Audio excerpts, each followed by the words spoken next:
Worship you Lord, worship you Lord, worship you Lord.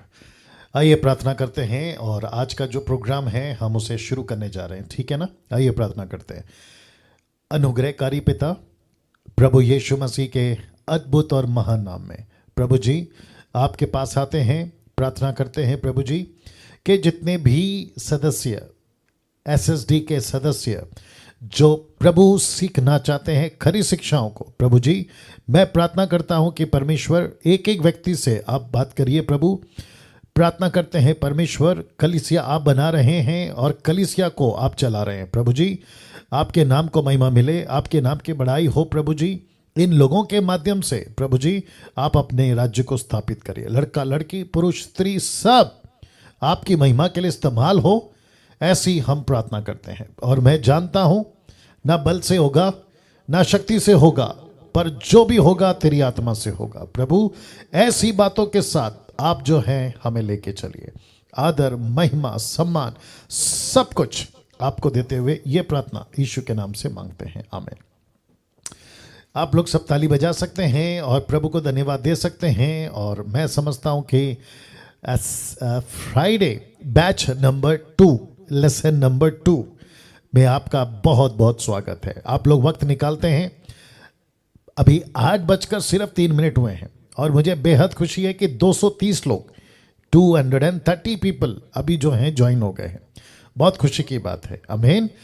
तो साथ ही साथ आप जब बैठ के सुनते हैं, आपका पेपर, आपका नोटबुक, आपका पेन, आपका पानी का बोतल, आपका नैपकिन, टिश्यू, आपको जो भी रखना है आपके आसपास में उसको ले लीजिएगा। और साथ ही साथ मेक श्योर आपको कोई बच्चे, घर के सदस्य, किसी प्रकार की कोई डिस्टर्बेंस ना होने पाए। क्यों? क्योंकि ये स्कूल है, स्कूल जो कि लिखा है school of sound doctrines, raising a sound generation. जो योद्धा हैं मसीह के लिए, जो सही शिक्षाओं के साथ उनको हम तैयार कर रहे हैं, आमीन। यूट्यूब स्टार्ट हो गया, ओके। तो जितने यूट्यूब पर अभी जुड़ने वाले हैं, आप जब भी इसको हम अपलोड करेंगे, क्योंकि हम एक हफ्ते का गैप लेके इसको अपलोड करते हैं, तो आपका भी मैं बहुत बहुत स्वागत करता हूं। और जितने भी सदस्य मुझे लगता है कि 1,93,000 सब्सक्राइबर्स आप लोग अभी जुड़ चुके हैं खरी शिक्षाओं के साथ। मैं नहीं कहूँगा मेरे साथ, लेकिन खरी शिक्षाओं के साथ आपका बहुत बहुत स्वागत है, ओके। चलिए आज के लेसन नंबर 2 को हम शुरू करते हैं। और दूसरे लैपटॉप में मैं सबको देख रहा हूँ, ठीक है ना। नेतन साहब को देख रहा हूँ, बाकी जितने लोग हैं उनको देख रहा हूँ, पीयूष जी आपको देख रहा हूँ, और क्या नाम है, या काफ़ी दूर है दूसरा लैपटॉप, या कोई नहीं रखो सबको मैं देख रहा हूँ, ठीक है ना। पिंकी रॉय जी, वंडरफुल सबको देख रहा हूँ, ठीक है ना, ओके। आप सभी जानते हैं कि स्कूल ऑफ साउंड डॉक्ट्रिन का ये सेकेंड वीक है, मतलब लेसन नंबर 2 है। फर्स्ट लेसन में आपको बहुत सारी बातें बताई थी और हमने सीखा था, और वो विषय था बोलना सीखो।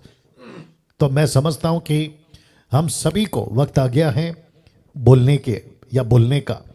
और सोशल मीडिया वर्चुअल जिसको कहते हैं, फेस टू फेस आप जिससे मिलते हैं बोलना सीखना होगा। जब आपको सत्य पता है तो आपको बात करना होगा, आमीन। या हाथ उठाकर, थंब दिखाकर, या थैंक यू नेतन साहब, ओके। नाउ एक कॉन्सेप्ट मैं लेके चलता हूँ और वो कॉन्सेप्ट है ये वाला, ओके। वहाँ से कुछ किया तो वापस अटक जाता है तो फिर क्यों होता है ऐसा ये? एक सेकंड दीजिए प्लीज़, क्योंकि हम लोग टेक्नोलॉजी से जुड़े हैं और कभी कभी कई चीज़ें सपोर्ट नहीं करती जैसा हम चाहते हैं। चलिए, मैं उम्मीद करता हूं कि अभी कोई डिस्टर्बेंस नहीं होना चाहिए, या और वो कॉन्सेप्ट है ये वाला। तो जितने यूट्यूब पे हैं आपको भी मैं साथ में जोड़ना चाहूँगा, और जितने भी अभी 270 के आसपास में आप लोग जो लाइव आ गए हैं जूम पर, आपको भी मैं इसमें जोड़ना चाहूँगा। आवर फोकस इज, याद रखिए हमारा जो फोकस है, our focus is universal church, जिसका हिंदी ट्रांसलेशन है सर्वव्यापी कलीसिया हमारा फोकस है। नाउ आप सभी जानते हैं कि यीशु की अनेक कलीसिया नहीं है, यीशु की एक ही कलीसिया है। Jesus doesn't have churches but he have church. Churches and church में फ़र्क है। तो जिसका मैं अभी जब बात कर रहा हूं, मैं चर्चेस को बात नहीं कर रहा हूं, मैं चर्च की बात कर रहा हूं, चर्च को बात कर रहा हूं। मैं डिनोमिनेशन से बात नहीं कर रहा हूं, मैं यीशु की कलीसिया से बात कर रहा हूं। ये कॉन्सेप्ट कहां से आता है? पहला कुरिन्थियों 1:10 में, हे भाइयों, मैं तुमसे यीशु मसीह जो हमारा प्रभु है उसके नाम के द्वारा विनती करता हूं कि तुम सब एक बात कहो और तुम में फूट ना हो, परंतु एक ही मन और एक ही मत। मत का इंग्लिश ट्रांसलेशन है डिनोमिनेशन, ग्रुप, ठीक है ना। तो उसके ऊपर हम आपको जो है ट्रेन कर रहे हैं, आपको मैं सिखा रहा हूं। कोई व्यक्ति हमारे ग्रुप में अभी शायद जुड़ गया होगा गलत इंटेंशन से, तो वो सोच रहा होगा कि चलो देखते हैं कि डैनियल राज क्या सिखाते हैं साउंड ऑफ डॉक्ट्रिन में।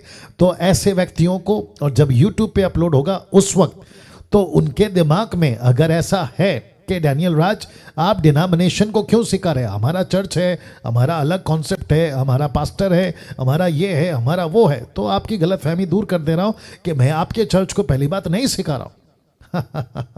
मैं किसी डिनोमिनेशन को नहीं सिखा रहा हूं, मैं तो यीशु की कलीसिया को सिखा रहा हूं। आपको ये कॉन्सेप्ट क्लियर कर देता हूं, ठीक है ना। तो अगर आपके दिमाग में जरा भी ये बात है कि आप मुंबई के चर्च को, महाराष्ट्र को या दुनिया के किसी एक चर्च को क्यों सिखा रहे हैं, तो मैं आपको कह देता हूं मैं यीशु की कलीसिया को सिखा रहा हूं ना। दूसरा चीज, इस पाठशाला में किसी भी प्रकार का बाइबल के बाहर शिक्षा वालों को एंट्री नहीं है। इसका मतलब क्या है कि इस एसएसडी में जो कि पिछले हफ्ते स्टार्ट हो चुका है, आज का ये दूसरा हफ्ता है, लेसन नंबर 2 है, बैच नंबर 2 है। किसी भी प्रकार का बाइबल के बाहर शिक्षा वालों को, जो किसी जिब्रिश या ताइथ को लेकर आउट ऑफ बिब्लिकल या नॉन बिब्लिकल स्टेटमेंट के साथ, या सबत, जुडिज्म या किसी भी प्रकार का वचन को सपोर्ट ना करने वाला ऐसा कोई डॉक्ट्रिन जो अभी कॉन्क्रीट बन चुका है, क्योंकि 200 साल से तो बेड़ा गर्क हो चुका है बहुत सारे व्यक्तियों के माध्यम से मसीह की तह में। तो ऐसे लोगों को मैं अभी से बता रहा हूं कि जब डैनियल राज को जूम पर थर्सडे, फ्राइडे, सैटरडे आप जो सुनते हो, तो आपके दिमाग में पहले से फिट होना चाहिए कि मैं आपके हिसाब से नहीं चलूंगा, मैं चलूंगा वचन के हिसाब से। तो दूसरा तिमोथी 2 वचन 15 लिखा है, जो सत्य के वचन को ठीक रीति से काम में लाता हो। इंग्लिश ट्रांसलेशन कहता है rightly dividing the word of truth. Right Netan साहब? तो इसका मतलब यह हुआ कि हम सभी को यीशु के वचन को ठीक से काम में लाना होगा। वो चाहे पवित्र आत्मा का विषय हो, वो चाहे यीशु का उद्धार का विषय हो, वो चाहे बपतिस्मा का विषय हो, वो चाहे दशमांश का विषय हो, वो चाहे महिला पास्टर बन सकती नहीं बन सकती उसका विषय हो, बपतिस्मा का तरीका क्या है उसका विषय हो। एक एक टॉपिक पे वचन को कॉन्टेक्स्ट में ठीक से राइटली डिवाइडिंग, ठीक से इस्तेमाल में लाना, जो सीख गया वो पास्टर, वो चर्च, वो डिनोमिनेशन, मैं उसकी अप्रिशिएट करता हूं, मैं उसके साथ में खड़ा हूं। तो उसी कॉन्सेप्ट से डैनियल राज भी चलता है। मैं एक वचन को लेकर उसका पैर नहीं है, सर नहीं है, ऐसी किसी प्रकार की बातों को मैं आप लोगों को नहीं सिखाऊंगा। ये बातें आप लोग ध्यान में रखिएगा ना। एक छोटा सा एग्जांपल दे देता हूं, जैसे पौलुस कहता है, मैं उसके बाद ये एग्जांपल दूंगा। 2 कुरिन्थियों 2:17 कहता है, क्योंकि हम उन बहुतों के समान नहीं हैं जो परमेश्वर के वचन में मिलावट करते हैं, परंतु मन की सच्चाई से और परमेश्वर की ओर से परमेश्वर को उपस्थित जानकर मसीह में बोलते हैं। तो एक ऐसा वचन है जिसको गलतियों का 4:26, आप लोग अभी ओपन नहीं करना, ये क्या कहते हैं, आप लोगों तक पहुंच जाएगा जब रिकॉर्ड होगा, अपलोड होगा, लेकिन अभी नहीं ओपन करना। वहां लिखा है कि माता यरूशलेम, आप सभी को पता है मदर जेरूशलेम वाला एक कॉन्सेप्ट आया है, और वो कॉन्सेप्ट आया है गलतियों 4:26 से। वो कहते हैं ऊपर एक माता है, जबकि लेखक पौलुस का कॉन्सेप्ट था हजीरा और सारा, अब्राहम की 2 पत्नियों का बात यहां पर हो रहा है। एक है जो प्रतिज्ञा का संतान इसहाक, और दूसरा है जो कि प्रतिज्ञा का नहीं है, वंशज का नहीं है, और वो है इश्माइल। तो वहां कॉन्टेक्स्ट में वो पति पत्नी, वो माएँ हैं, माफ करें, वो माएँ हैं, उसको उसने कहा कि जो अभी स्वतंत्र है, यानी कि सारा, और उसने कनेक्ट किया यरूशलेम जो ऊपर से उतरेगा, वो कॉन्सेप्ट है, लेकिन उसका कोई सर नहीं है, पैर नहीं है, उसको उठाकर एक कॉन्सेप्ट बना दिया माता यरूशलेम वाले। तो ऐसे करके आपको वचन में मिलावट नहीं करना है। तो जिसके चलते मैं वापस रख देता हूं कि ठीक से इस्तेमाल करना एक एक प्रभु के दास को। और याद रखिए ये बातें मैं आपको क्यों सिखा रहा हूं, क्योंकि आप लोग खरी शिक्षाओं के साथ इस स्कूल में या पाठशाला में आपने अपनी एंट्री की है, आपने अपने आप को रजिस्टर किया है। तो मैं सभी को कहना चाहता हूं कि आप सभी को सीखना होगा कि जैसा वचन है कॉन्टेक्स्ट में, हिस्ट्री में, ट्रांसलेशन में, उसी मुताबिक हमें उसको लेके चलना है। किसी भी प्रकार का उल्टा सीधा डॉक्ट्रिन, जो कि हिब्रू चैप्टर 13 वर्स 9 कहता है, किसी भी उपकी मतलब जिसको इंग्लिश ट्रांसलेशन है विंड डॉक्ट्रिन, उठाकर किसी प्रकार का सिद्धांत नहीं बनाना है। नाउ ये बातें बताना जरूरी था। आशा करता हूं कि आप लोग अभी तक समझ गए हैं। अगर आप लोग समझ गए हैं तो एक बार थंब करके बता दीजिएगा ताकि मैं यहां से आगे बढ़ सकूं। Thank you everyone, thank you Pinky ji, बहुत अच्छा। नेतन साहब थैंक यू। ओके, आज का विषय है लेसन नंबर 2 में त्याग का जीवन, सैक्रिफाइस लाइफ या डिनाइंग आवरसेल्फ, जिसको मैंने थोड़ा सा आपको मदद के लिए खुलासा करके लिखा, खुद का इनकार करना होगा। तो इसको कहते हैं त्याग का जीवन। आपको मसीह में आने के बाद जो सबसे पहला काम जो करना है वो ये है कि आपको खुद का त्याग करना है। आमीन। या रिस्पॉन्स यस। आप सभी, लड़का लड़की, पुरुष स्त्री, पति पत्नी, माता पिता, बुजुर्ग जवान, सबको, या थर्ड जेंडर, सबको एक कॉन्सेप्ट दिमाग में रखना है और वो ये है कि मुझे त्याग का जीवन जीना है। जिस दिन आप प्रभु में आ जाते हैं, मैं आपको बता देता हूं कि जिस दिन आप प्रभु में आ जाते हैं उसी दिन या उसी पल या द सेम मोमेंट आपको एक ऐसा जीवन शुरू हो जाता है जहां सैक्रिफाइस, त्याग। आप मन चाहा जीवन नहीं जी सकते, त्यागना होगा। आप पहले शराबी थे, शराब को त्यागना होगा। आप पहले गलत काम करते थे, त्यागना होगा। आप पहले 2 नंबर का पैसा कमाते थे, त्यागना होगा। आप पहले क्या कहते हैं जुआ गैम्बलिंग करते थे, त्यागना होगा। आप ब्याज में पैसा देते थे, त्यागना होगा। आप गालियां बकते थे, त्यागना होगा। आपका उल्टा सीधा कनेक्शन था, क्या कहते हैं संसारिक तौर पर extra marital affair, girlfriend boyfriend, ये सारी चीजों को त्यागना होगा और इसको कहते हैं त्याग का जीवन। आमीन। वाव, सी दैट। तो एक खरी शिक्षा वाला स्टूडेंट जो यीशु के पीछे चलने के लिए तैयार हो गया है, जब फर्स्ट लेसन था तो क्या था? बात करना सीखो। दूसरा क्या है? त्याग करना सीखो। आपको त्यागना होगा सर आपका जीवन। आपको एक एक चीज का त्याग, क्या हो गया, क्या चल रहा है? ओके। आपको एक एक चीज आपको त्यागना होगा। आप कुछ रेफरेंस या स्क्रिप्चर्स आपके बीच में रखूंगा, लेकिन उसके पहले तिमोती को पौलुस क्या कहता है देखो।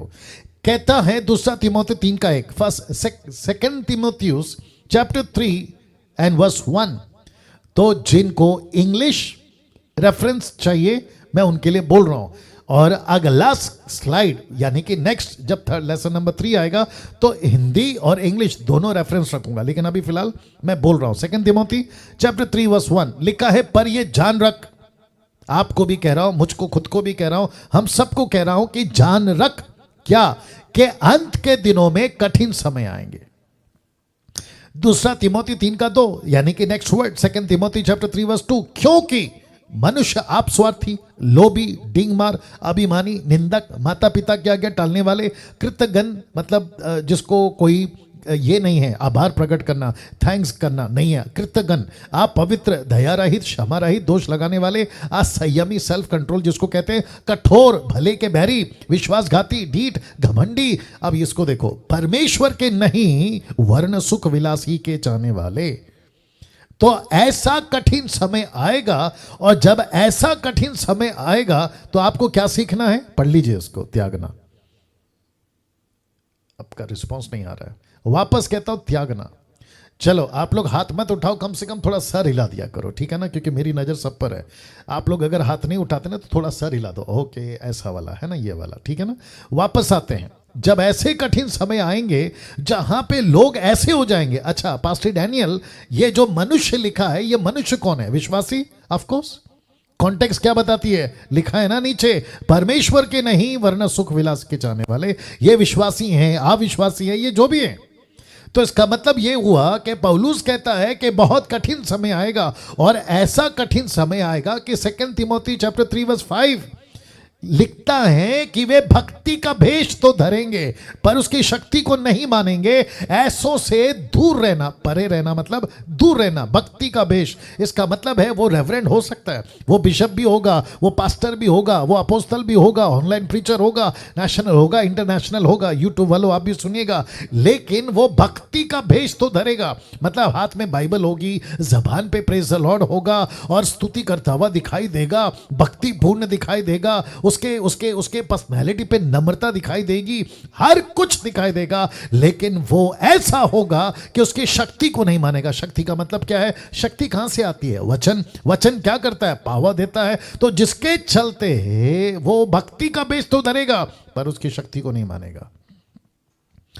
या अब आपके बीच में एक चित्र रख रहा हूं, मैं चाहता हूं उसको देख लीजिए आप लोग। ये वाला आपको पता है, एक व्यक्ति अगर खुद का त्याग नहीं करता है, एक व्यक्ति सैक्रिफाइस लाइफ नहीं जीता है, और जो आग लगी थी ना उसमें, वो आग को कंटिन्यू नहीं करता है और पीछे हट जाता है, तो यहां पे आप देख लीजिए एक तीली, एक स्टिक माचिस का, वो पीछे हट गया।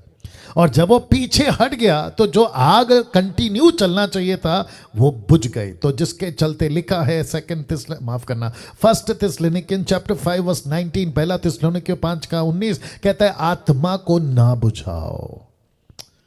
वाह कैसा लग रहा है? आत्मा को मत बुझाओ। तो जितने यूट्यूब पर है, मैं आपसे भी बात कर रहा हूं, आत्मा को नहीं बुझाना है।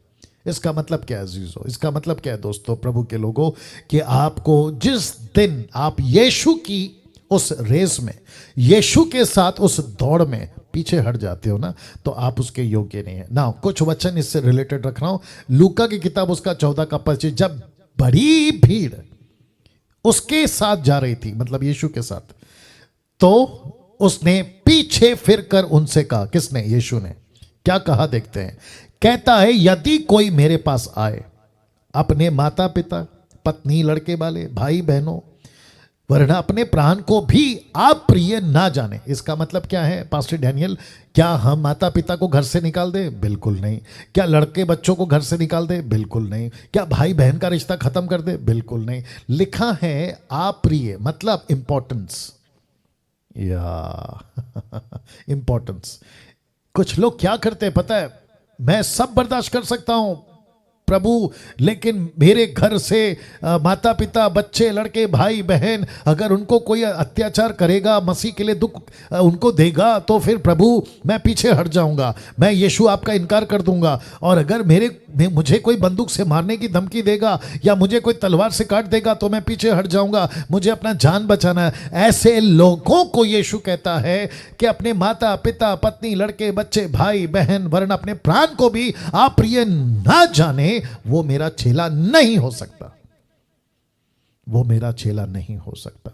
इसको क्या कहते हैं सर? इसको क्या कहते हैं भाई बहनों? इसको कहते हैं त्याग का जीवन। अब आप लोग कनेक्ट कर पा रहे होंगे। Sacrifice life.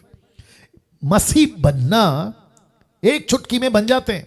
मैं यीशु को मानता हूं, बस एक चुटकी में मैं चर्च जाऊंगा, दैट्स इट। एक चुटकी में, अरे मुझे बाइबल दे दो, पढ़ना है, अरे वाह बड़ा अच्छा लग रहा है, संडे को खूब एंजॉय होता है, चर्च में जाता हूं। अभी तो खैर बंद है, लेकिन 2 साल पहले कुछ लोगों का कहना होता था, अरे बड़ा मजा आता है चर्च में। बोला वो क्यों? बोला खूब नचाते हैं, खूब गाते हैं, म्यूजिक, अरे क्या वर्शिप लीडर क्या ऊंचे सुर में गाता है, अरे 2 घंटा कैसे निकल जाता है चर्च में पता ही नहीं चलता है। आप इसके लिए ईसाई नहीं बने। चर्च को एंजॉय करने के लिए आप ईसाई नहीं बने। कम ऑन, यस और नो? आप चर्च अटेंडर नहीं है।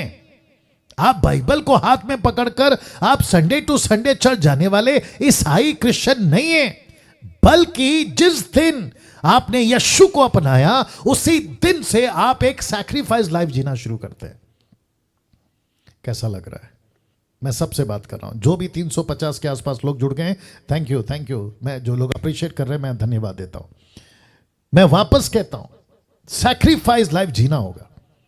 जो व्यक्ति, come on get ready now, जो व्यक्ति सैक्रिफाइस लाइफ नहीं जीता है, देखो यीशु ने क्या कहा, जो कोई अपना क्रूस ना उठाए मेरे पीछे ना आए वह भी मेरा चेला नहीं हो सकता। इसका मतलब क्या है नेतन साहब और बाकी जितने लोग सुन रहे हैं, इसका मतलब ये हुआ, बड़ा बड़ा ध्यान से सुनिएगा, बहुत गजब की लाइन बोलने जा रहा हूं। इसका मतलब ये हुआ कि संसार को तो छोड़ना है, संसार को छोड़ना है मतलब संसार की बातों को तो छोड़ना है, ऊपर से अपनी अहंकार, अपना ईगो, अपना घमंड, अपनी क्या कहते हैं गुस्सा, बुरी आदतें, सब कुछ को छोड़ना है। उसके बाद क्या ऐसा करके चुपचाप घर में बैठना है? नहीं, कहता यीशु मेरा अपना क्रूस उठाओ, माफ करें अपना क्रूस उठाओ। इसका मतलब क्या क्रूस उठाना? सेवा करो। इसका मतलब क्या वापस संसार में जाओ। इसका मतलब क्या दूसरों को मेरे बारे में बताओ, मेरे पीछे चलो, मैं जो कहता वो करो। इसको कहते हैं कि एक तो संसार से कट जाओ, बुरी आदतों से कट जाओ, जो अविश्वासी दोस्त है उससे कट जाओ, जो दारू सिगरेट पीते थे उनसे कट जाओ, लेकिन वापस मेरा सुसमाचार लेकर उनके बीच में जाओ। अरे बाप रे उनके बीच में जाकर उनको वचन सुनाओ। तो फिर आप सोचिए कितना चैलेंजिंग, कितना चुनौतीपूर्ण ये जीवन है। लेकिन हमको क्या सिखाया गया था शुरू में? जो भी डिनोमिनेशन है, नाम नहीं ले रहा हूं, लेकिन हमको क्या सिखाया गया था? अरे प्रभु में आनंद है। मैं उसके खिलाफ नहीं हूं। फिलिपियो 2:2, the book of Philippians chapter 4 and verse 4, प्रभु में सदा आनंदित रहो, रिजॉइस इन द लॉर्ड, आई से again rejoice in the Lord. मैं उसके खिलाफ नहीं हूं, लेकिन पौलुस किस आनंद की बात कर रहा है? मिनिस्ट्री की आनंद। किस आनंद की बात कर रहा है? सेवा की आनंद। वो कहता है कि जब मैं किसी को मन बदलता देखता हूं तो मैं आनंद मनाता हूं, क्योंकि तुम ही मेरा आनंद हो।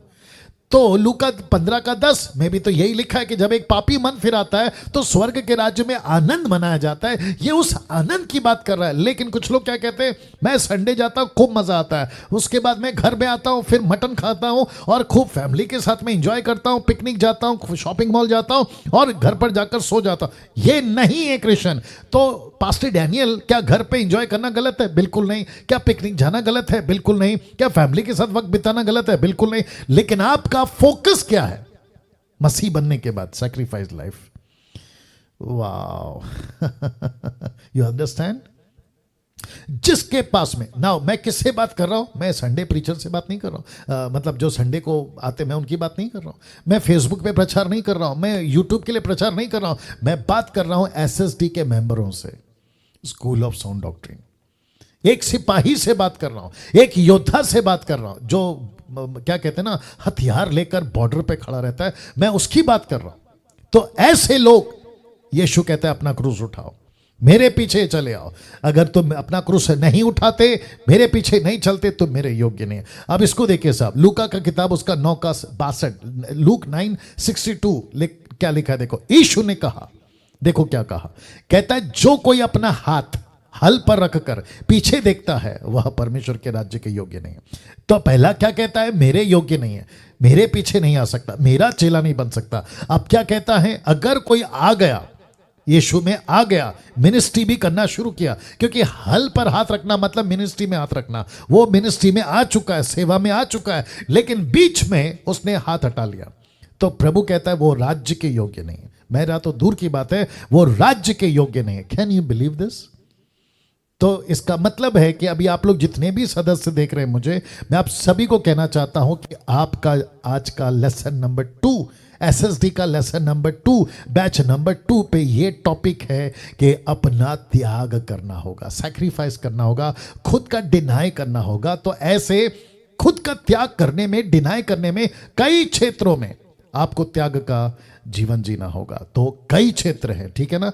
तो उन क्षेत्रों में सबसे ज्यादा त्याग इस एक क्षेत्र में करना होगा। तो कौन सा क्षेत्र है? अब मैं यहां से रखने जा रहा हूं। तो आप लोग सब तैयार हैं? तो एक बार अपना हाथ उठाकर बता दें अगर आप लोग तैयार हैं। Thank you, thank you, wonderful wonderful wonderful Jesus. Okay, सबसे ज्यादा त्याग इस एक क्षेत्र में करना होगा। रोमियो की किताब उसका 12 अध्याय वचन 19, the book of Romans chapter 12 verse 19, क्या लिखा है? देखिए, लिखा है, हे प्रियो, अपना पलटा ना लेना, परंतु क्रोध को अवसर दो। परमेश्वर का क्रोध है ये, क्रोध को अवसर दो, क्योंकि लिखा है, पलटा लेना मेरा काम है, प्रभु कहता है मैं ही बदला दूंगा। अब आप लोग सोच रहे होंगे कि पास्टर डैनियल, त्याग का जीवन में आपने ये कॉन्सेप्ट क्यों लाया जो आपने लिखा है कि बहुत जरूरी है, सबसे ज्यादा त्याग इसी क्षेत्र में। तो मैं आपको बता देता हूं, पिछले हफ्ते मैंने कौन सा टॉपिक पे बात किया था? बात करना सीखो, लर्न टू स्पीक। जब आप बात करना शुरू करते हो खरी शिक्षाओं को, Facebook, YouTube, virtual, face to face, family, relative, on the phone, through messages, तो जब खराब प्रचार करते हो तो आपके कौन उठते हैं? आपके कौन उठते हैं आपके अगेंस्ट में? विरोधी, आपके दुश्मन तैयार होते हैं। यीशु जब प्रचार करते थे तो यीशु के पीछे भीड़ भी चलती थी जो रोटी खाती थी, जिनको चंगाई की जरूरत थी। किसी का बेटा, विधवा बेटा जिंदा हो गया, किसी का भाई जिंदा हो गया, किसी की बेटी जिंदा हो गई। इन सब के साथ एक ग्रुप और चलता था जो यीशु की गलतियां पकड़ता था। याद आ गया? याद आ गया? यीशु की गलतियां पकड़ता था।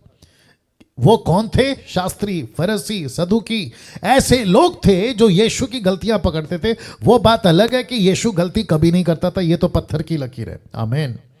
लेकिन उनके हिसाब से जो गलतियां होती थी, उनको लगता था कि ये गलत है, तो उसको पकड़ते थे। और ऐसे करके जब यीशु के पीछे ये लोग चलते थे, तो सोच के देखिए, जब आप यीशु के पीछे चलोगे, यीशु की बातें करोगे, तो आपके विरोध नहीं उठेंगे? ऑफकोर्स उठेंगे। तो ऐसे टाइम पे पौलुस कहता है कि तुम अपना पलटा नहीं लेना। इंग्लिश ट्रांसलेशन कहता है डोंट टेक रिवेंज। आपको रिवेंज नहीं लेना है। मैं रिक्वेस्ट करता हूं, जितने लोग अभी सुन रहे हैं, बहुत बारीकी से सुनिएगा बात को। मैं रिपीट करता हूं कि इस प्लैनेट पे किसी भी तरीके से आपका विरोध जब भी होगा, विश्वासी, अविश्वासी, पड़ोसी, रिश्तेदार, स्कूल, कॉलेज, ऑफिस या कहीं भी, सड़क पे या सोशल मीडिया पे, आपका जब विरोध होता है आपके ऊपर, आपके वीडियो पर, आपके स्टेटमेंट पे, आपके प्रचार पे, अनटिल अनलेस आप जब तक सही हैं, आपको किसी तरीके से पलटा नहीं लेना है, मतलब रिवेंज नहीं लेना है। अब आप सभी जानते हैं कि मसीह मंथन और डैनियल राज आज पूरी दुनिया में नंबर 1 टारगेट पे है। आप लोग इस बात से वाकिफ हैं? जी, मैं रिपीट करता हूं कि मसीह मंथन और डैनियल राज आज पूरी दुनिया में, सिर्फ भारत में नहीं बल्कि पूरी दुनिया में आज हम टारगेट पे हैं। तो ऐसे टाइम पे मुझे खुद को क्या कहना है? मुझे आपको क्या कहना है? मुझे उन लोगों को क्या कहना है जो यीशु के पद चिन्ह पर, फुटस्टेप पे चलते हैं? यीशु कहता है पौलुस के द्वारा, पलटा नहीं लेना, डोंट टेक द रिवेंज। बल्कि मत्ती 5:10, मैथ्यू 5:10, देखो क्या लिखा है। लिखा है धन्य है वे जो धर्म के कारण सताए जाते हैं, मतलब यीशु के कारण सताए जाते हैं। दूसरा कहता है क्योंकि स्वर्ग का राज्य उन्हीं का है। वचन 11 क्या कहता है? देखो, धन्य हो तुम जब मनुष्य मेरे कारण तुम्हारी निंदा करे और सताए, झूठ बोल बोलकर तुम्हारे विरोध में सब प्रकार की बुरी बातें। कौन सी बातें? बुरी बातें। जबकि यह वचन कैसा होना चाहिए मैं आपको बताता हूं, लेकिन यह ऐसा नहीं है और बिल्कुल सही है। लेकिन जबकि होना क्या चाहिए था कि जो यीशु के पीछे चलता है, जो धन्य है जो धर्म के कारण यीशु के पीछे चलते हैं, उनकी शाबाशी होगी, उनकी वाहवाही होगी, उनको उनको उनको बहुत अप्रिशिएट मिलेगा। ऐसा नहीं है, बल्कि लिखा है धन्य वे जो धर्म के कारण सताए जाते। देखिए, आप लोग, अगर मैं एक एक का नाम ले सकता, मैं सबका नाम लेके आप लोगों से बात करता और आप लोगों को कनेक्ट कर पाता। देखिए, एक तो संसार को छोड़ो, ऊपर से अपनी गलत आदतों को त्यागो, ऊपर से जो रिश्तेदार हैं उनसे मनमुटाव, आपस में घर में मनमुटाव, सोसाइटी, समाज और पंचायतों से मनमुटाव। क्यों? क्योंकि हम यीशु के पीछे चल रहे हैं, ऊपर से ये दुश्मनी। तो हम सोचते हैं कि प्रभु आपका काम करूंगा, तो काम करने के टाइम पे भी अंदर भी दुश्मन।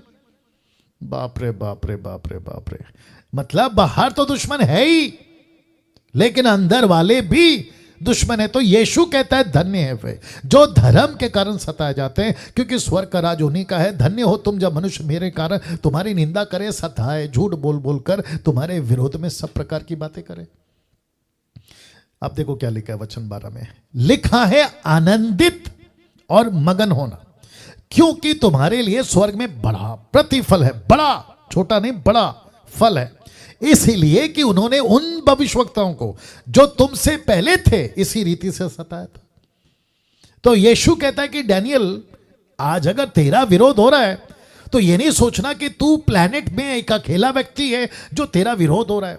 नेथन साहब या जितने भी अभी देख रहे हैं, आप लोग अकेले का विरोध नहीं हो रहा या होगा, लेकिन यीशु कहता है कि तुमसे पहले पतरस, पौलुस, स्टीफन, उनसे पहले जॉन द बैप्टिस्ट, उनसे पहले यशाया, यरमाया, हेजेकियल, इन सबको प्रभु कहता है सताया था। कई लोगों को तो पत्थर मार दिया। क्या कहते हैं, इब्रानियों की किताब उसका 11वां अध्याय, अगर मैं गलत नहीं हूं 39, 31, 32 से आगे पढ़ो, लिखा आरी से चीर दिया, पत्थर से मार दिया, जंगली जानवरों के बीच में फेंक दिया, न जाने क्या क्या हुआ, लेकिन फिर भी उनका विश्वास डगमगाया नहीं। आप लोग शायद समझ रहे नहीं समझ रहे, मुझे नहीं मालूम। एक प्रचार ऐसा होता है कि यीशु में आ जाओ आपको नौकरी मिलेगी, यीशु में आ जाओ आपको पैसा मिलेगा, यीशु में आ जाओ आपकी तरक्की होगी। यही सोशल मीडिया में डैनियल राज बोल रहा है, आप अगर यीशु में आओगे तो आपको सताया जाएगा, आप अगर यीशु के पीछे चलोगे तो आपको पीटा जाएगा, आपकी निंदा होगी, आपकी बुराई होगी। क्या डिफरेंस है देखिए भैया, बाप रे, टोटल अपोजिट। मैं रिपीट करता हूं, टोटल अपोजिट। और यही वजह है कि ऐसा ही प्रचार यीशु करता था, और उसी का प्रचार जब आप और मैं करेंगे तो प्रभु कहता है कि तुमको तो सताया जाएगा, लेकिन कहता है आनंदित हो जाओ, मगन हो जाओ, तुम्हारा फल स्वर्ग में बड़ा है। अब इसी को लूका का 6:23, लूक 6:23, लूक 6:23 क्या कहता है, उस दिन आनंदित होकर उछलना।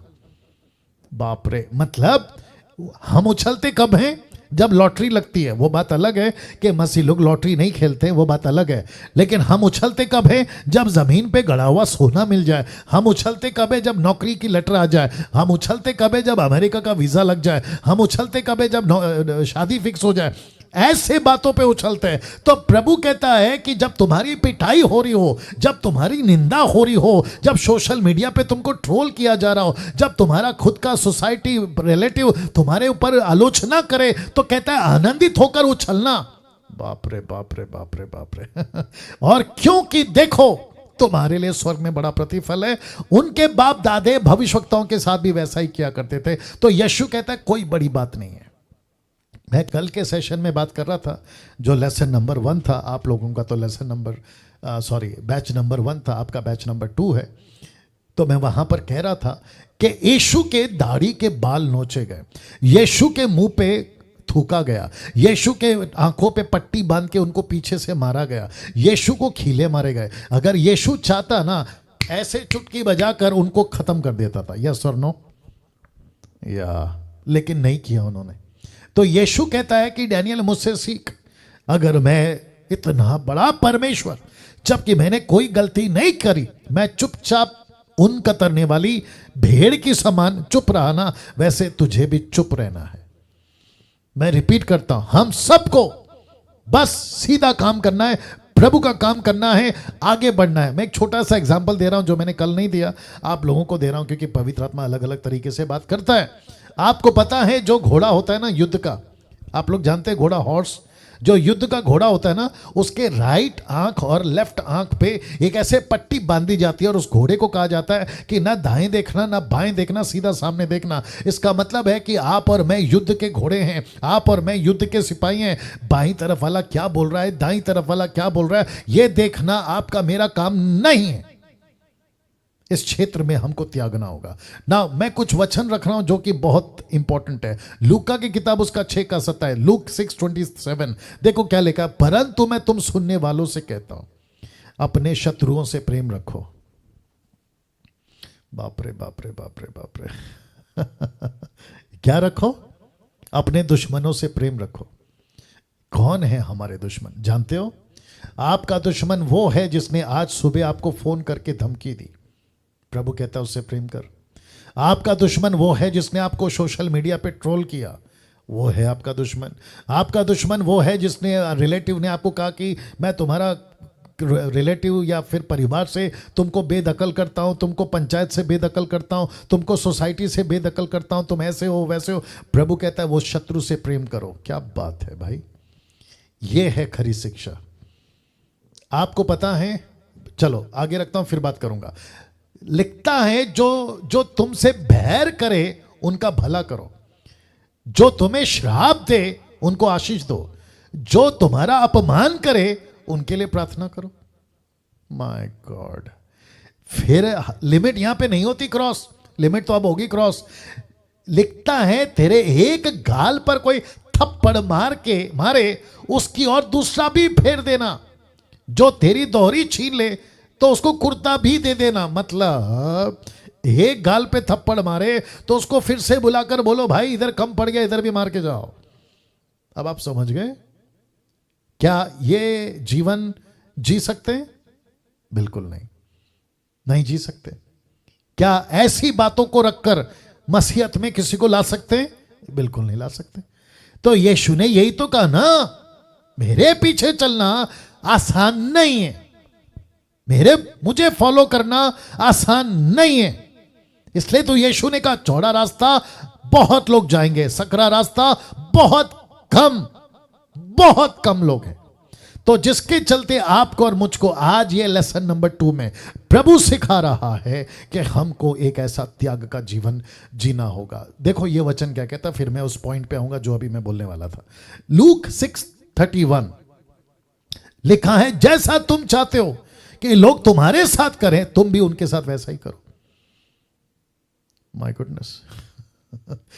कोलिशंस चैप्टर 3:13, यदि किसी को किसी पर दोष देने का कोई कारण हो तो एक दूसरे की सह लो, मतलब उनको बर्दाश्त कर लो, उनको सह लो। मुझे कभी कभी कॉल आता है, कहते हैं हमारे जो टीम है ना वहां से कॉल आता है, कहते कह रहे पास्टर जी एक आदमी है यूट्यूब पर आपके बारे में ऐसा ऐसा बोल रहा था, मेरे को क्या करना है? अच्छी बात है भाई, सह लो। फिर अचानक से कॉल आता है व्हाट्सएप पे, मतलब लिंक के साथ में, वीडियो लिंक के साथ में, देखो पास्टर डैनियल ये आपके लिए क्या बोल रहा है, इसको अच्छा जवाब देना। मैं कैसे जवाब दूं? इसको अच्छा जवाब दो, इसको मुंह तोड़ जवाब दो, इसको है ना, आप है ना ऐसा जवाब दो कि ये दोबारा वीडियो ना बनाए। मैं कैसे कर सकता हूं? मैं नहीं रोक सकता। अच्छा ये कौन है जो प्रभु के परमेश्वर का जो अच्छा काम करे उसके बीच में रुकावट बन रही है? ये लोग कौन है?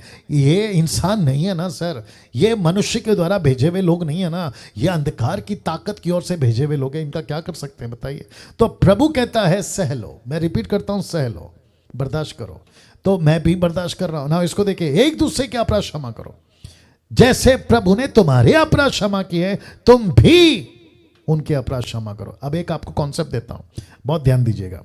आपको पता है इस पृथ्वी का कोई भी शहर या किसी भी प्रकार का दुनिया एक ऐसा माइंड सेटअप बन गया है, यूथ का बोलो, बच्चों का बोलो, जवानों का बोलो, बुजुर्गों का बोलो, एक माइंड सेटअप बन गया कि किस हद तक बर्दाश्त करें। तो आजकल की जो पिक्चरें बन रही है, आजकल की जो मूवीज बन रही है, कार्टून से लेकर जवानों की पिक्चरों से लेकर जो मैच्योर हैं उनकी पिक्चरों से लेकर बॉलीवुड, हॉलीवुड, टॉलीवुड या जो भी वुड है, आप देख लीजिए। इवन कार्टून में भी आप देख सकते हैं कि रिवेंज रिवेंज रिवेंज, यस और नो, कम ऑन, यस और नो। रिवेंज मतलब बदला। अच्छा, अगर आपको पता है कि हीरो लड़ रहा है विलन से और विलन लड़ रहा है हीरो से, आप क्या अपेक्षा करते हैं कि कौन जीते? हीरो। और आपको क्या लगता है कि कौन सा हीरो होना चाहिए? जो एक्शन पैक्ड हो, जो उसको कत्ल कर दे, जो उसको गोली से खत्म कर दे। अगर विलन ने हीरो को मार दिया तो आप लोग क्या कहते हैं? अरे क्या बकवास आदमी है। लेकिन प्रभु कहता है कि तुमको सताओ सहना है। तो ये जो दुनिया है, ये जो माइंड सेटअप बन रहा है, क्या ऐसे टाइम पे हम अपना त्याग का जीवन जी सकते हैं? बहुत मुश्किल है, बहुत मुश्किल है। इसलिए ये टॉपिक रखा हूं। अब इसी कड़ी में, क्योंकि मैं वक्त का भी ख्याल रखूंगा, इसी कड़ी में आपको त्यागना होगा धन का। इनकार करो, पैसे का, पैसा, धन। मैं आपको बताता हूं मत्ती 6:19 में क्या लिखा है, मैथ्यू 6:19, अपने लिए पृथ्वी पर धन इकट्ठा ना कर जहां कीड़ा और काई बिगाड़ते, जहां चोर सेंध लगाते और चुराते, परंतु अपने लिए स्वर्ग पर धन इकट्ठा करो जहां ना तो कीड़ा है, ना काई बिगाड़ते, ना चोर सेंध लगाते, ना चुराते हैं। तो इसका मतलब पास्टर डैनियल, क्या हमको कल का नहीं सोचना है? बिल्कुल सोचना है। क्या हमको बैंक बैलेंस नहीं करना है? बिल्कुल करना है। क्या हमको अपने बच्चों के लिए प्रॉपर्टी सेव नहीं करनी है? बिल्कुल करनी है। क्या हमको कोई बिजनेस नहीं करना है? बिल्कुल करना है। क्या हम आगे का नहीं सोचे? बिल्कुल सोचना है। लेकिन मैं बात कर रहा हूं लालच की, मैं बात कर रहा हूं ग्रीडीनेस की, मैं बात कर रहा हूं कि प्रभु तक को ताक पे रखकर पैसे के पीछे भागने वालों की। या कैसा लग रहा है? बीच में मैंने एक वीडियो बनाया था, मुझे थोड़ा टाइम दीजिए, माफ़ करिए अगर थोड़ा सा आगे पीछे हो जाता टाइम, मेरे साथ बने रहिएगा। मैंने बीच में एक वीडियो बनाया था और वो वीडियो ये था कि पास्टरों को मैंने एक सुझाव दिया था और मैंने लिखा था कि एक सुझाव, और मैंने कहा था कि आज 50 रुपया या 60 रुपया 1 लीटर दूध है। आपके जब बच्चे बड़े हो जाएंगे, जब वो अपनी घर गृहस्थी चलाएंगे ना, तो मुझे नहीं पता कि उस वक्त में कितना होगा, शायद 500, 400, 600 रुपया 1 लीटर दूध होगा। पेट्रोल आज मुंबई में जहाँ पे मैं रहता हूँ, पेट्रोल डीजल 100 रुपये का आंकड़ा क्रॉस कर चुका है। सोचिए आपके और मेरे बच्चों के टाइम पे 1000 रुपया लीटर होगा। क्या ऐसे टाइम पे आपके मेरे बच्चे, आपका मेरा परिवार जो आगे बढ़ेगा, अगर प्रभु के आने में देरी है, तो क्या वो सरवाइव कर पाएंगे? मैंने ये सुझाव दिया था। और जो सेवक हैं, जो 2-2 हज़ार, 3-3 हज़ार, 5-5 हज़ार के लिए सब कुछ छोड़कर, है ना, जिसको कहते हैं ना कि रोमियो 10:2, रोमन्स 10:2, जो कि कहता है ना, धुन है लेकिन बुद्धि नहीं है, जोश है अक्ल नहीं है, होश है जोश है होश नहीं है, ऐसे वालों से मैं बात कर रहा हूं कि आपको अपना जीवन सुरक्षित रखना है, आपको अपना बैकअप रखना है। क्या कहते हैं उसको, बेमतलब का होकर आग में नहीं कूदना है। लेकिन अभी जो मैं बात कर रहा हूं कि पैसे का इनकार करना मतलब लालची नहीं बनना है। आप सब लोग समझ रहे हैं, लालची नहीं बनना है। आपको प्रभु को ताक पे रखकर बिजनेस नहीं करना है। घूस पे पैसा लेना, मतलब ब्याज पे पैसा लेना, माफ करें, इंटरेस्ट पे पैसा लेना, ब्याज पे, मैं उसके ऊपर बात कर चुका हूं। किसी को धोखा देकर पैसे लेना, किसी को चीट करना, किसी की प्रॉपर्टी को अपने नाम पे कर लेना, ऐसा बहुत कुछ है। पार्टनर जो बिजनेस शुरू किए, धोखा देकर भाग जाना, मैं उसकी बात कर रहा हूं। और साथ ही साथ आपको जितना आपके पास जितना है, फर्स्ट तिमोथी चैप्टर 6:7 ऑनवर्ड्स, पौलुस कहता है जो है उस पर संतुष्ट करो। आपके पास में अगर ताकत है, काम करो। आपके पास में बिजनेस का ताकत है, बिजनेस करो। आपके पास में अगर आपको कुछ करना है, आगे करो। लेकिन आपको यह नहीं देखना है कि प्रभु मैं यहां टाटा बन जाऊंगा, बिरला बन जाऊंगा, लंदन का प्रिंस बन जाऊंगा, मैं करोड़पति मिलीनियर बन जाऊंगा। नो, आप यहां फोकस्ड हैं यीशु की सेविकाई के लिए। और यीशु ने क्या कहा है, तू मेरा घर बना, मैं तेरा घर बनाऊंगा, तू मेरा काम कर, मैं तेरा काम करूंगा। आपको अपना घर संभालना है, आपको अपनी फैमिली संभालनी है, आपको अपने बच्चों को, फैमिली को फ्यूचर अच्छा देना, यह बात सही है। लेकिन सेम टाइम आप प्रभु के काम से हटकर, यीशु के काम से हटकर, आप यीशु की मर्जी से हटकर अगर आप ये कहते हो कि प्रभु मुझे ब्रेक दे दो 1 साल के लिए, 10 साल के लिए, 20 साल के लिए, मैं लौट कर वापस आऊंगा तब सेवा करूंगा, तो प्रभु कहेगा बेटा नमस्ते। वाह, कैसा लग रहा है? Amazing, amazing. नाउ अपने आप को सेवक अपने आप को सेवक बनाओ। ये जो पॉइंट है ना, बहुत पावरफुल है। अपने आप को सेवक बनाओ। मैं आपको बताता हूं क्यों। मरकुस 10:42, मार्क 10:42 क्या कहता है, देखो। यीशु ने उनके पास बुलाकर उनसे कहा, तुम जानते हो कि जो अन्य जाति के हाकिम समझे जाते हैं, वे उन पर प्रभुता करते हैं और उनमें जो बड़े उन पर अधिकार जताते हैं। मैं आपको वापस बता रहा हूं, अपने आप को सेवक बनाओ, मतलब सेवा करने वाला नहीं, नौकर। मैं वो नहीं बात कर रहा हूं, मैं कह रहा हूं कि बॉसगिरी बंद करो, ये कॉन्सेप्ट है, ठीक है ना। तो कहता है कि अन्य जाति क्या करते हैं, तुम जानते हो कि अन्य जाति के हाकिम समझे जाते हैं, उन पर प्रभुता करते हैं और उनमें जो बड़े हैं उन पर अधिकार जताते हैं। मरकुस 43 कहता है, 10:43 कहता है, पर तुम में ऐसा नहीं है, बल्कि क्या है, वरना जो कोई तुम्हें बड़ा होना चाहे वह तुम्हारा सेवक बने। 44 कहता है, जो कोई तुम्हें प्रधान होना चाहे वो सबका दास बने। 45 कहता है, क्योंकि मनुष्य का पुत्र इसलिए नहीं आया कि उसकी सेवा टहल की जाए, पर इसलिए आया कि वे आप सेवा टहल करे और बहुतों की छुड़ौती के लिए प्राण दे। एक प्रश्न पूछना चाहता हूं, आप लोग जितने भी 360 आसपास में जितने लोग जुड़ गए हैं, आपको पूछना चाहता हूं, क्या यीशु ने चेलों के पैर धोए? थम करके बता दीजिए। यस, यस यस, यीशु ने चेलों ने माफ करें, यीशु ने चेलों के पैर धोए। पतरस कहता है प्रभु आप मेरा पैर कैसे धो सकते हैं? तो यीशु कहता है अगर मैं स्वामी होकर गुरु होकर तेरे पैर धो सकता हूं तो तुझे भी करना है। इसका मतलब क्या है? यीशु क्या सिखा रहे थे? मैं स्वामी होकर गुरु होकर परमेश्वर होकर अगर इसे ना नीचे जा सकता हूं, मैं इस लेवल पे आ सकता हूं कि चेलों के पैर धो सकता हूं, तो हम सबको कौन सा एटीट्यूड रखना है? सेवकों वाला। हमको कौन सा एटीट्यूड में चलना है? सेवकों वाला। हमें प्रभु से कहना है कि प्रभु मैं नौकर बनने को था। इसीलिए ये पॉइंट रखा था, मैं वापस रख देता हूं ये वाला। ओ सॉरी, कहां गया ये वाला? ओ अपने आप को सेवक बनाओ। मतलब आपको अपने आप को प्रभु को कहना है कि प्रभु मैं सेवा करने के लिए तैयार हूं। मैं बॉस नहीं बनूंगा, मैं बॉसगिरी नहीं करूंगा, मैं किसी को बड़ा अपने आप को किसी को से बड़ा नहीं समझूंगा। आपको एक एग्जाम्पल देता हूं, अगर आप लोग मेरे साथ में हैं अभी। देखिए आप जानते हैं जॉन द बैप्टिस्ट, यूहन्ना बपतिस्मा देने वाला। इवन यूट्यूब वालों से भी पूछ लेता हूं, यूहन्ना बपतिस्मा देने वाला, आपको पता है उसने ऐसा कोई किताब 40 अध्याय का 50 अध्याय का, जैसे यशाया ने लिखा, यिर्मयाह ने लिखा, एजेकियल ने लिखा, दानियल ने लिखा, ऐसा कुछ नहीं लिखा उसने। किसने? जॉन द बैप्टिस्ट ने। उसने सिर्फ यीशु के पहले आया, रास्ते को सरल किया, पानी का बपतिस्मा दिया मान फिराव का, ऐसे कर कर उसने सेविकाई की और हेरोदेस की पत्नी को और हेरोदेस को उसने वार्न किया, बस। लेकिन इसके कुछ महीनों की या कुछ सालों की सेविकाई में जानते हो उसने क्या किया? उसने कहा कि प्रभु तू बढ़े और मैं घटूं। तब यीशु ने कहा कि यूहन्ना बपतिस्मा देने वाला सब भविष्यवक्ताओं में सबसे बड़ा यूहन्ना है। माय गॉड, यीशु कहता है यशाया बड़ा नहीं है, यिर्मयाह बड़ा नहीं है, एजेकियल बड़ा नहीं है, बड़ा कौन है?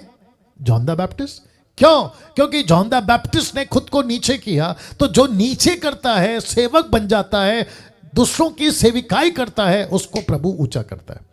आई थिंक आप लोग यहां ताली बजा सकते थे, कोई बात नहीं। इसको कहते हैं जबरदस्ती ताली बजवाओ। चलिए कोई बात नहीं, ये वचन बता चुका हूं आपको। अभी ये वाला वक्त का ध्यान रखूंगा। अपने आप को तैयार करना होगा सेवा के लिए। एक था सेवक बनो दूसरों के लिए, दूसरा अभी क्या आ गया है? त्याग करना होगा इस क्षेत्र में और तैयार करना होगा सेवा के लिए। यूहन्ना की किताब उसका 14 का 23 लिखता है, यीशु ने उनको उत्तर दिया, यदि कोई मुझसे प्रेम रखे तो वह मेरे वचन को मानेगा, मेरा पिता उससे प्रेम रखेगा, हम उसके पास आएंगे, उसके साथ वास करेंगे। फिर कहता है यूहन्ना की किताब उसका 14 का 24 में, जो मुझसे प्रेम नहीं रखता वह मेरे वचन नहीं मानता, जो वचन तुम सुनते हो वह मेरा नहीं वरन मेरे पिता का है जिसने मुझे भेजा है। तो यहां पे बात हो रही है बात सुनने की, बात हो रही है यीशु के वचन को मानने की, बात हो रही है यीशु के पीछे चलने की। तो एक व्यक्ति है, उसका नाम है अब्राहम। इब्रू 11:8 जानते हो क्या लिखा है? मुझे नहीं पता कि यह कॉन्सेप्ट आपने कभी समझा नहीं समझा।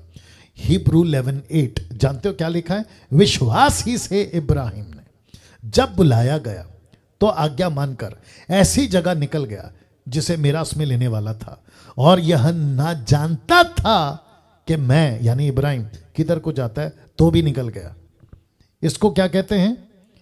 यीशु माफ करे यहोवा ने नहीं बताया था।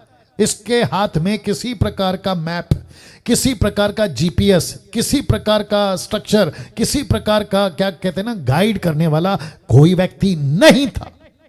लेकिन यह परमेश्वर की एक आवाज, जेनेसिस चैप्टर 12 वर्स 1, परमेश्वर की एक आवाज, अपना घर छोड़ मेरे पीछे चल। इसको कहते हैं ऐसा जज्बा, ऐसा त्याग। प्रभु मैं रख दे रहा हूं, ओह सॉरी कहां गया? मैं रख दे रहा हूं। अपने आप को तैयार करना होगा सेवकाई के लिए, ठीक है ना? तो अब्राहम कहता है कि प्रभु मुझे नहीं पता मैं कहाँ जाऊंगा। मेरी एक पत्नी है, मेरा एक भांजा है, हम लोग 3 लोग निकल पड़े हैं। कुछ भेड़ बकरी हमारे साथ में हो सकती है उन दिनों में, हम तेरे पीछे निकल पड़े, लेकिन हमको ये तो बता कहाँ जाना है। तब परमेश्वर का दास पौलुस किस माध्यम से लिखता है, कहता है कि वो नहीं जानता था कि किधर जा रहा है, तो भी निकल गया। क्या आप और मैं यीशु की सेविकाई के लिए ऐसा त्याग का जीवन जी सकते हैं? वाह! अब्राहम को नहीं पता क्या करना है। ना तो शॉपिंग मॉल है, ना रेस्टोरेंट है, ना किसी प्रकार का एटीएम कार्ड है, ना किसी प्रकार का बैंक, ना किसी प्रकार का बैकअप, ना किसी प्रकार का कोई चीज। लेकिन परमेश्वर ने कहा निकल, निकल गया। ऐसा जा, चला गया। ये करने लगा। सोच के देखिए, आज हम जो दुनिया में रहते हैं, हमारे पास में कितना बैकअप है, चारों तरफ सुविधा है। आपको अगर चल के नहीं जाना है तो गाड़ियां हैं, ऐसी सुविधा है कि आप घर बैठे, जैसे अभी मैं यहां बैठा हूं, यहां बैठकर आप हजारों लोगों से बातें कर सकते हैं। लेकिन उसके बावजूद अगर आप समर्पित नहीं हो रहे, तो फिर क्या मतलब हुआ मसीह जीवन का, राइट? अंत में, क्योंकि वक्त का ख्याल रखना है, अंत में एक जबरदस्त कॉन्सेप्ट आपके बीच में रखने जा रहा हूं, एक जबरदस्त बात आपके बीच में रखने जा रहा हूं, जो कि मैं फेसबुक पे, यूट्यूब पे डाल चुका हूं। अब अंत में एक ऐसा एरिया जहां 99.9% लोग गिर जाते हैं। मैं रिपीट करता हूं, जहां 99.9% लोग गिर जाते हैं। एक ऐसा एरिया, वो कौन सा एरिया है मैं रखूंगा, मजा आएगा। अगर आपने ऑलरेडी वीडियो देख लिया है और मजा आएगा, ताकि आप कॉन्सेप्ट को समझ जाओगे। ये चित्र देख लीजिए, सैमसन एंड दलाइला, हिंदी में सिमसोन और दलीला। सैमसन एंड दलाइला, सिमसोन और दलीला, या ये चित्र देख लीजिए। हम सभी जानते ये व्यक्ति कौन है, जिसका नाम है सैमसन। ये एक ऐसा व्यक्ति था जो इस क्षेत्र में नहीं टिक पाया।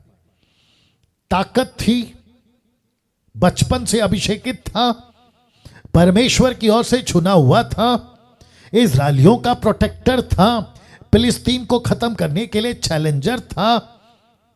सांकली तोड़ देना, लोहे की जंजीरें तोड़ देना, क्या कहते हैं, सिंह लायन को जबड़ा पकड़ के फाड़ देना, माता पिता को जंगल में उनके द्वारा बचा देना, ऐसे सारी चीजों से भरा हुआ, ताकत से भरा हुआ, कहां गिर गया साहब?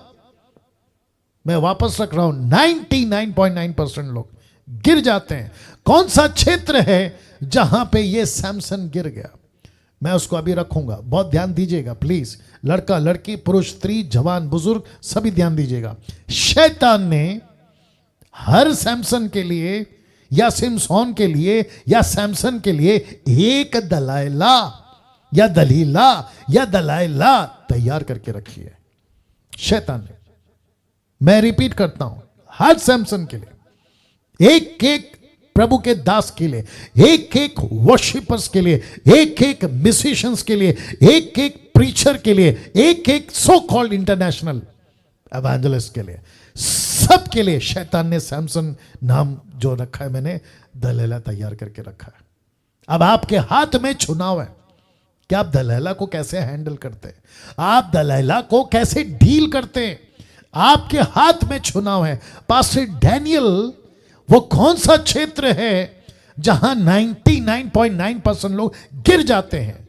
फर्स्ट थिस्सलुनीकियंस चैप्टर 4 वर्स 3, पहला थिस्सलुनीकियों 4:3 लिखा है, क्योंकि परमेश्वर की इच्छा यह है कि तुम पवित्र बनो। मैं रिपीट करता हूं कि तुम पवित्र बनो, अर्थात व्यभिचार से बचे रहो। पवित्र बनो अर्थात व्यभिचार से बचे रहो। ऐसा कौन सा क्षेत्र है, जितने YouTube पे देखने आप लोग देख लीजिएगा, ऐसा कौन सा क्षेत्र है जहां 99.9% लोग गिर जाते हैं, 99.9% लोग गिर जाते हैं, नहीं टिक पाते हैं। वो चाहे आपका आज का युग हो, वो चाहे आपका पिक्चर हो या किसी प्रकार का पॉर्न वीडियोस हो या किसी प्रकार की तस्वीर हो या फिर फिजिकल हो या क्या कहते हैं फेस टू फेस हो, ऑफिस में, स्कूल में, कॉलेज में, पड़ोस में, गांव में, शहर में, हर तरीके से लोग, वो चाहे विश्वासी हो या अविश्वासी हो, गरीब तबके का हो या अमीर तबके का हो, किसी भी वर्ग का हो, जो नहीं टिक पाता है, शैतान कहता है मैं सबके लाइफ में एक दलाइला को रखा हूं। लेकिन 99.9% लोग वहां पर टिक नहीं पाते हैं। जो टिक गया, इसलिए नीति वचन वाला कहता है ये ऐसा फिसलन है। फिसलन समझते हैं? फिसलन समझते हैं जहां फिसल सकते चलते हुए, चिकनी जमीन, ये शायद ठीक होगा। ये ऐसी फिसलन है कि अच्छे डगमगा गए, अच्छे उस पर नहीं चल पाए। तो और आज का युग, my goodness get ready now, आज का युग जहाँ 2G नहीं, जहाँ पे 3G नहीं, जहाँ 4G नहीं, अभी 5G का ज़माना है। कौन सा ज़माना? 5G का ज़माना है। इंटरनेट ऐसा फास्ट भागता है, रैम अभी आजकल के जो फ़ोन आते हैं ना, उसमें 8 GB रैम था। उसके बाद में अभी जो लेटेस्ट मैंने देखा है वो 12 GB रैम, 12 GB रैम समझते हैं टक करके ओपन हो जाएगा। आपका बफरिंग का ज़माना चला गया कि आपको प्ले करना पड़ता था, वीडियो बफरिंग होती थी, वो ज़माना चला गया सर। मैंने तो बीच में प्रचार भी किया था कि सड़कों पे आपको सब कुछ मिल जाएगा, होटलों में आपको सब कुछ मिल जाएगा, आपके घर, गांव, शहर में सब कुछ मिल जाएगा। आप ऐसे युग में जी रहे हैं और वो कोई भी क्षेत्र हो सकता है। वो लड़का के लिए लड़की हो सकता है, लड़की के लिए लड़का हो सकता है, पुरुष के लिए स्त्री हो सकती है, स्त्री के लिए पुरुष हो सकता है, आपका कोई भी लेवल हो सकता है। हद तो ये हो गई है कि ऐसे युग में जी रहे हैं कि जहां लड़की लड़की, लड़का लड़का, ये युग है। आज आपकी लाइफ का, मुझे थोड़ा सा रखने दीजिए, आज आपकी लाइफ का दलाइला कौन है? आज आपकी लाइफ की दलाइला कौन है? दलीला कौन है? कहीं वो आपकी गर्लफ्रेंड, आपका बॉयफ्रेंड, आपका एक्स्ट्रा मैरिटल अफेयर, आपका लड़का, आपका पुरुष, आपका स्त्री, आपका नौकरी, आपका पैसा, आपका तंबाकू, आपका गुटखा, आपका दारू। कुछ लोग कहते हैं, अभी बीच में मैं किसी से बात कर रहा था शाम को, एक व्यक्ति ने मुझे कॉल किया, मैं किसी का नाम तो नहीं लूंगा, मुझे उसने कॉल किया, मैंने बोला यस बोलिए। वो कहता है कि पास्टर डैनियल, मैं पूरा सांसारिक था, पाप में था, नशे में था, खूब दारू पीता था, मैं प्रार्थना में आ गया। आकर उसको कितने महीने हो गए नेतन साहब पता है? सिर्फ 2 महीना। उस व्यक्ति को आए सिर्फ 2 महीना हो गया और उसने मुझे कॉल किया, 2 महीना या जो भी होगा। मैंने उसको बोला अब क्या है? वो कहता है मैं सब कुछ तो छोड़ दिया और कुछ लॉकडाउन के चलते मैं चर्च जाना मेरा छूट गया। मैंने एक दिन पास्टर को फोन किया, माय गुडनेस गेट रेडी मैंने पास्टर को फोन किया, मेरे पास्टर ने पूछा सब ठीक है? मैंने कहा ठीक है। इसने पूछा आप कैसे हैं? बोला सब ठीक है। फिर इसने कहा कि पास्टर जी आपको गवाही देते कि मैंने सब कुछ छोड़ दिया। एक दोस्त था, मैंने उसको भी समझाया कि दारू छोड़ दे, लेकिन उसने नहीं छोड़ा। तो पास्टर क्या कहता है पता है? अरे यार कभी कभी पी लेना चाहिए, कुछ नहीं होता है। माय गॉड, कभी कभी पी लेना चाहिए, कुछ नहीं होता है। अब आप सोच के देखिए, वो 2 महीने का व्यक्ति, अगर अभी वो जूम पे होंगे शायद, या कल आएंगे, या फिर पता नहीं, जब ये वीडियो एडिट होगी तब पड़ेगी तो वो देख लेंगे, मैं झूठ नहीं बोल रहा हूं, उनका स्टेटमेंट है ये। अब आप सोच के देखिए क्या परिस्थिति है। कुछ लोग कहते हैं कि पास्टर डैनियल, मैं वक्त का ख्याल रखूंगा, याद रखिए, कुछ लोग कहते हैं कि पास्टर डैनियल मैं प्रभु में तो आ गया हूं, लेकिन कभी कभी सिगरेट पी लेता हूं। सिगरेट आपकी दलाला है। कुछ लोग कहते हैं कि पास्टर जी महीने में एक बार मैं थोड़ा सा रम पीता हूं, मैं थोड़ा सा विस्की पी लेता हूं, मैं थोड़ा सा वाइन पी लेता हूं, वाइट वाइन, रेड वाइन, ये वाइन, वो वाइन, मैं कभी कभी पी लेता हूं। तो वाइन तुम्हारी दलेला है, विस्की तुम्हारी दलेला है, जिन, वोडका। मुझे इतना सब इसलिए पता है क्योंकि मैं बार टेंडर था, जब प्रभु में नहीं आया था, I was a bar tender, इसलिए मुझे ये सब पता है। रेड लेबल, ब्लैक लेबल सब जानता हूं मैं। और उसके चलते अगर कोई अभी जूम पर आप मुझे सुन रहे हैं, अब आपको गुस्सा आएगा, कोई बात नहीं, मैं उसके बावजूद कहना चाहता हूं, अगर कोई नशा, सिगरेट, गुटखा, तंबाकू, दारू, किसी भी प्रकार का आप मसीह मंथन में जुड़ने के लिए आप क्वालिफाइड नहीं हैं, आपको निकल जाना चाहिए। और साथ ही साथ एसएसडी ग्रुप जो अभी आप अटेंड कर रहे हैं, उनको भी कहना चाहता हूं कि अगर आप ऐसा कोई चीज कर रहे हैं और ऊपर से कहते हैं कि मैं प्रभु का सेवक हूं, मैं प्रभु का बेटा बेटी हूं, मैं प्रभु के पीछे चल रहा हूं, लेकिन कभी हफ्ते में पी लेती हूं गुटखा, दारू, तंबाकू, सिगरेट, आप एसएसडी छोड़ दीजिए, आप मसीह मंथन छोड़ दीजिए। और मैं तो ये भी कहता हूं कि आप पूरा संसारिक हो जाओ, खूब इंजॉय करो, खूब दारू पियो और मर कर सीधा नरक जाओ, क्योंकि कभी कभी पी के भी नरक जाओगे और हमेशा पी के भी नरक जाओगे। Is that right? या किसी भी प्रकार का दलाला को आपको आपके जिंदगी में नहीं चांस देना है। इस व्यक्ति ने, मैं समाप्त कर रहा हूं, इस व्यक्ति ने जिसका नाम है सैमसन, आपको पता है फाइनली क्या किया? इस व्यक्ति ने कहा कि प्रभु अब मैं सब त्यागता हूं, मेरी हर आदत मैं त्यागता हूं। लिखा तब परमेश्वर ने इसको एक चांस दिया। इसकी आंखें चली गई थी, इसका ताकत चला गया था, इसका अभिषेक चला गया था, सब कुछ चला गया था। जब इसने सब कुछ को त्यागा, मैं रिपीट कर रहा हूं, जब इसने सब कुछ को त्यागा, खुद को डिनाई किया, हर चीज को डिनाई किया, तब परमेश्वर ने इसको एक चांस दिया और फिलिस्तीन को खत्म करके ये मरा। यहां ताली बजनी चाहिए थी। फिलिस्तीन को खत्म करके ये आदमी मरा। क्या सीखते हैं आज के लेसन नंबर 2, बैच नंबर 2 वालों? क्या सीख रहे हैं? आपको त्याग का जीवन जीना है, सैक्रिफाइस का जीवन जीना है। मेरे विरोध में कोई बातें करते हैं, लेट इट गो, उनको जाने दो, उनको बोलने दो। मैं तो हमेशा कहता हूं, हाथी चले बाजार, कुत्ते भौंके हजार। आपको क्यों फर्क पड़ना चाहिए? आप कल को अगर आते हो सोशल मीडिया पे खरा प्रचार करते हो, आपका विरोध होगा, चिंता मत करिए और ना ही डरिए। किसी प्रकार का डर आपको नहीं घर करना चाहिए। आमीन। आइए प्रार्थना करते हैं। अनुग्रहकारी पिता, इन सभी बातों के लिए जो अभी इन लोगों ने सीखा है, मैं प्रार्थना करता हूं प्रभु जी इनसे बात करिएगा। एक एक व्यक्ति को प्रभु जी यीशु के नाम में इनके जिंदगी से बात करिएगा और प्रभु वैसा बना जैसा तू चाहता है, ताकि ये लोग क्वालिफाइड कर सके तेरे पीछे चलने के लिए। जो लिखा है कि यदि कोई अपने आप को ना त्यागे वो मेरा चेला नहीं हो सकता। इन सबको योग्य बनाइए, ये प्रार्थना यीशु के नाम से, आमीन। वाह।